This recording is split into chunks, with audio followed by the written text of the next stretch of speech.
IVF చికిత్సలో 25% భారీ discount, free doctor consultation, free ultrasound scan, logo launch, Andro max advanced male infertility centre ను కూడా ప్రారంభించారు. పెద్దపల్లి జిల్లాలోని శ్రీపాద ఎల్లంపల్లి ప్రాజెక్టుకు వరద ప్రవాహం కొనసాగుతోంది. ప్రాజెక్టు సామర్థ్యం 20 టీఎంసీలు కాగా నీటి మట్టం ఇప్పటికే 17 టీఎంసీలకు చేరింది. పరివాహక ప్రాంతం నుంచి ఎల్లంపల్లి ప్రాజెక్టుకు 13,000 క్యూసెక్ల వరద నీరు వస్తోంది.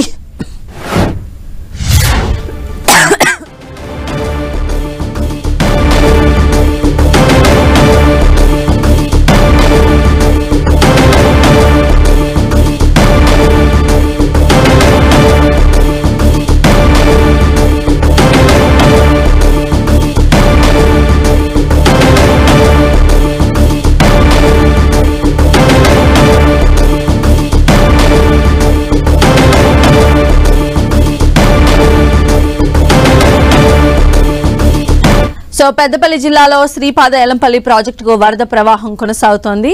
ప్రాజెక్టు సామర్థ్యం 20 టీఎంసీలు ఉంటే ఇప్పటికే 17 టీఎంసీల పరివాహక వాటర్ అక్కడ స్టాగ్నెట్ అయినటువంటి పరిస్థితి కనిపిస్తోంది. మరిన్ని అప్డేట్స్ కూడా తెలుసుకుందాం. మా ప్రతినిధి సతీష్ మనకు అందుబాటులో ఉన్నారు. సతీష్, పెద్దపల్లి జిల్లాలోని శ్రీపాద ఎల్లంపల్లి ప్రాజెక్టుకు వరద నీరు భారీగా వచ్చి చేరుతుంది. 20 టీఎంసీల సామర్థ్యం ఉన్నటువంటి ఎల్లంపల్లి ప్రాజెక్టులో ప్రస్తుతం అయితే 18 టీఎంసీలకు నీటి నిల్వ చేరుకుంది. దాదాపు 13,000 క్యూసెక్ల ఇన్ఫ్లో వచ్చి కొనసాగుతుంది. దీంతో క్యాచ్మెంట్ ఏరియా నుంచి పెద్ద ఎత్తున వరద ప్రవాహం వచ్చి ప్రాజెక్టులో చేరుతున్న నేపథ్యంలో ఇటు కాళేశ్వరం ప్రాజెక్టులో ఉన్నటువంటి నందిమేడారం పంప్ హౌస్ ద్వారా నీటిని లిఫ్ట్ చేసే పనుల ప్రక్రియ మాత్రం అధికారులు ప్రారంభించారు. ప్రస్తుతం అయితే నందిమేడారం ప్యాకేజ్ 6వ ప్యాకేజీలో దాదాపు 4 మోటార్ల ద్వారా నీటిని లిఫ్ట్ చేస్తున్నారు. దాదాపు 13,000 క్యూసెక్ల నీటిని ఇక్కడ నుంచి లిఫ్ట్ చేసి అక్కడ నుంచి గాయత్రి పంప్ హౌస్ తరలించడం జరుగుతుంది. గాయత్రి పంప్ హౌస్ లో కూడా ప్రస్తుతం 2 మోటార్లు లాంచ్ చేయడం జరిగింది. ఇక్కడ దాదాపు 5,000 నుంచి 6,000 క్యూసెక్ల నీటిని వరద కాలువ ద్వారా ఇటు అదేవిధంగా గ్రావిటీ కెనాల్ ద్వారా నీటిని అంతా కూడా మిడ్ మానర్లోకి తరలించడం జరుగుతుంది. ప్రస్తుతం వస్తున్నటువంటి వరదను అంచనా వేస్తూ అధికారులు మోటార్లు ఆన్ చేయడం జరుగుతుంది. నందిమేడారం పంప్ హౌస్ లో 4 మోటార్లను ఆన్ చేశారు. ఆ తర్వాత ప్రస్తుతం గాయత్రి పంప్ హౌస్ లో 2 మోటార్లను ఆన్ చేయడం జరిగింది.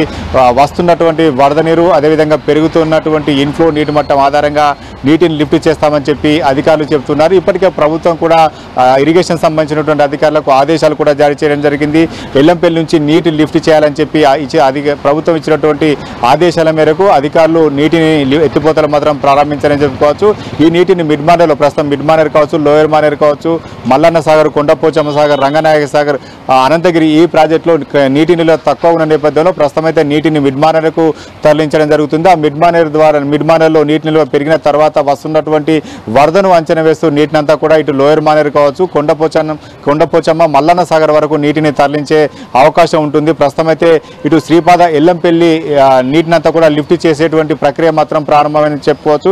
ఈ సీజన్లో ఇది మొదటిసారిగా నీటిని ఎత్తిపోతలు ప్రారంభించడం జరిగింది. ఇప్పటికే లోయర్ మానేర్, మిడ్ మానేర్ డ్యాముల్లో నీటి నిల్వ తగ్గిపోయింది. కేవలం 5 టీఎంసీల నీటి నిల్వ ఉంది. ఈ ప్రాంతంలో ఎగువన పెద్దగా వర్షాలు కురవకపోవడం కారణంగా ఈ ప్రాజెక్టులోకి వరద నీరు లభ్యత లేకపోవడం కారణంగా నీటి నిల్వ పెరగలేదు. ప్రస్తుతం అయితే కేవలం ఎల్లంపల్లి ప్రాజెక్టు, ఇటు కడెం ప్రాజెక్టు కావచ్చు, ఆ తర్వాత ఉన్నటువంటి క్యాచ్మెంట్ ఏరియా కావచ్చు, పరిసర ప్రాంతాల్లో గోదావరి పరిసర ప్రాంతాల్లో కురుస్తున్నటువంటి వర్షాల కారణంగా ప్రస్తుతం అయితే ఎల్లంపల్లి ప్రాజెక్టులోకి భారీగా వరద నీరు వచ్చి చేరుతుంది. ఇప్పటికైతే 13,000 క్యూసెక్ల ఇన్ఫ్లో కొనసాగుతుంది. వస్తున్నటువంటి ఇన్ఫ్లోను ఆధారంగా ఎత్తిపోతలు మాత్రం ప్రారంభించారు. ఈ మిడ్ మానేరుకు సంబంధించిన నీటిని తరలింపు ప్రక్రియ కొనసాగుతుంది. వచ్చినటువంటి నీటి ఆధారంగా నందిమేడారం పంప్ హౌస్లో కావచ్చు, ఇటు గాయత్రి పంప్ హౌస్లో కావచ్చు మోటార్లను ఆన్ చేసేటువంటి ఎక్కువగా మోటార్లు ఆన్ చేసే అవకాశం ఉంది. ప్రస్తుతం అయితే 4 మోటార్లను నందిమేడారం పంప్ హౌస్లో ఆన్ చేశారు. గాయత్రి పంప్ హౌస్లో 2 మోటార్లు ఆన్ చేశారు. దాదాపు 13,000 క్యూసెక్ల నీటిని అంతా కూడా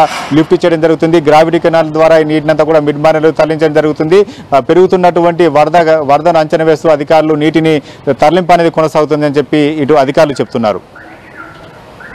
టీఎంసీలు ఉన్నటువంటి ఆ సామర్థ్యం ఇప్పుడు 17 టీఎంసీలకు వచ్చింది. ఒకవేళ ఇంతకు మించినటువంటి ఫ్లో వచ్చినట్లయితే ఎలాంటి ఆల్టర్నేటివ్ మార్గాలు ఉన్నాయి? ఖచ్చితంగా నీటినంతా కూడా ఎల్లంపల్లి ప్రాజెక్టులో ఇంకా కూడా వరద నీరు పెద్ద ఎత్తున చేరినట్లయితే అక్కడ నుంచి నీటినంతా కూడా దిగువకు విడుదల చేసే అవకాశం ఉంటుంది. దిగువన కూడా గోదావరి అంతా కూడా విడిచిపెడితే ఆ దిగువన గోదావరి అంతా కూడా ఇటు ప్రాజెక్టు కాళేశ్వరం ప్రాజెక్టు నిర్మించినటువంటి అన్నారం కావచ్చు, సుందిలా కావచ్చు, మేడిగడ్డ బ్యారేజీ కావచ్చు, ఇక్కడికంతా కూడా నీరంతా కూడా దిగువకు వెళ్ళిపోవడం జరుగుతుంది. ప్రస్తుతం అయితే కొంత మొత్తంలో 13,000 క్యూసెక్ల ఇన్ఫ్లో వస్తుంది కాబట్టి ఆ నీటినంతా కూడా సద్వినియోగం చేసుకోవాలని చెప్పి ప్రభుత్వం భావించినట్లుగా తెలుస్తుంది. ఈ నేపథ్యంలో ఇరిగేషన్ అధికారులకు ఇచ్చినటువంటి ఆదేశాల అనుసారం ప్రస్తుతం అయితే నీటిని ఎత్తిపోయడం జరుగుతుంది. వస్తున్న నీటిని ఎందుకంటే ప్రాజెక్టులో నందిమేడారం మోటార్లు కావచ్చు, ఇటు గాయత్రి పంప్ హౌజుల మోటార్లు కావచ్చు, భారీ మోటార్లు ఏర్పాటు చేశారు.